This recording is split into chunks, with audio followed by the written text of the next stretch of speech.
The European Parliament elections have plunged several governments into crisis mode. In Germany, Chancellor Olaf Scholz has had to face up to the clear drubbing of his coalition government. Deutsche Welle correspondent Thomas Sparrow joins us now from Berlin. Thomas, hi there. So the German opposition is calling for new elections in Germany. They're happening in France. How likely is it to happen in Germany? Basically, the German opposition and opposition parties have stressed that the election results here in Germany are a clear criticism towards not only the coalition government, but also the Chancellor himself, and that as such, he should follow what President Emmanuel Macron did in France and call for new elections here in Germany.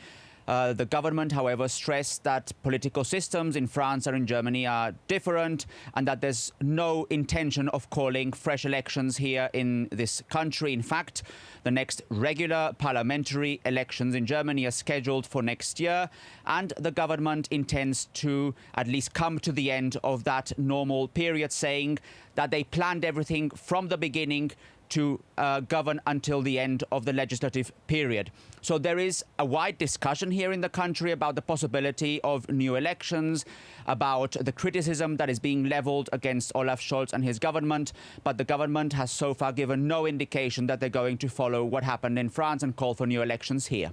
OK, meanwhile, far-right parties like Germany's AfD, particularly successful among young people. Why is that? In particular, the European Parliament elections here in Germany showed that German voters want a shift towards the right.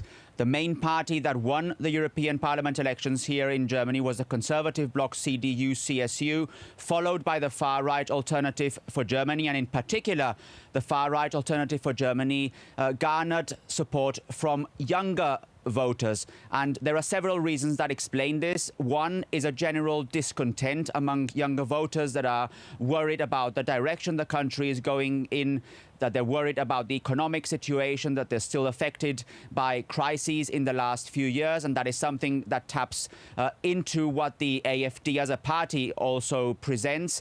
The second element is a particular discontent towards the Green Party among younger voters. The Green Party in the 2019 parliamentary elections came or had very good results, in particular because younger voters supported the Green Party and in particular supported the fight against climate change. Climate change this time around was not as big a topic as it was in 2019, and in particular there's discontent among younger voters because the Green Party is also part of that coalition government at a federal level, which is being criticized, which does not have good polling numbers.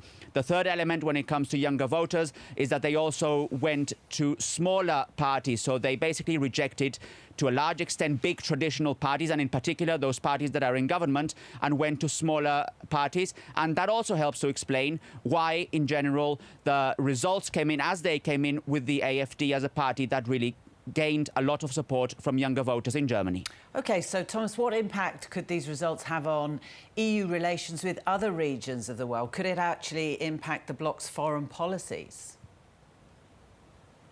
It certainly will impact the bloc's foreign policy because the European Parliament plays a very significant role when it comes to passing laws and decisions that are ultimately not only important for European citizens, but also are important as to how the bloc performs internationally. So if you have laws on climate change, laws on migration, laws on security, that will ultimately impact how European Union officials perform outside of the bloc. If you take migration, for example, only the European Parliament a few weeks ago voted on new laws on migration, and that is something, that debate on migration is something that will certainly continue, especially if far-right parties do have much more support and much more influence at a European level. Take, for example, also the support from the European Union towards Ukraine.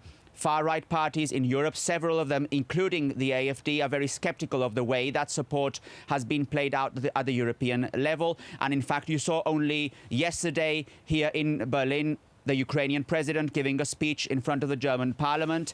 And the AfD politicians, most of them, didn't attend. They boycotted the speech, saying that basically Zelensky is a war president. So these debates that are happening also here can be extrapolated to the European Union level. And what you probably will be able to see is a much more polarized debate in the European Union Parliament, in the European Union institutions when it comes to these big topics like migration, like climate change, or like support towards Ukraine. OK, Thomas, thank you. Let's check on the weather forecast now. Here's Eleni Roussos. Skies are clearing over